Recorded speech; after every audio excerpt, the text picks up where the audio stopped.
આપણી સ્કૂલે આવે છે અને અહીંયા બાળકોને જે માર્ગદર્શન આપે છે, ચશ્માવાળાને તો પરિચય થઈ ગયો હશે. સાહેબ પાણી પુરવઠામાં ક્લાસ 1 ની ફરજ બજાવેલી છે. ક્લાસ 1 મિત્રો આખો જિલ્લો હેન્ડલ કરવા કે જે એચીવ ના કરી શકાય, પણ એના માટે પ્રબળ ઈચ્છા શક્તિ હોવી જોઈએ અને ચોક્કસ સિદ્ધાંત હોવો જોઈએ. રાઈટ, આપણે રિવિઝન કરી લેવાનું. બાકી પછી બહુ ચિંતા કરવાની આવતી નથી આમાં. ઘણા લોકોને બહુ ચિંતા થતી હોય. મારા મિત્રોમાં જ કેટલા લોકો ચિંતા કરીને બીમાર પડી જાય છે, પણ એટલી ચિંતા કરવાની થતી નથી. કેમ કે તમે અત્યાર સુધી વાંચ્યું છે, 8 ધોરણ પૂરા કર્યા છે, તો તમને આદત તો છે જ ભણવાની. કઈ રીતના ભણવાનું, શું ભણવાનું, એ બધું તમને ખબર જ છે.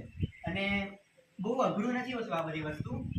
ખાલી તમારે જે છે ને તે ઈચ્છા શક્તિ હોવી જોઈએ કે મારે કરવું જ છે, પછી કંઈ તમને નડશે નહીં. બાકી તમારે કોઈને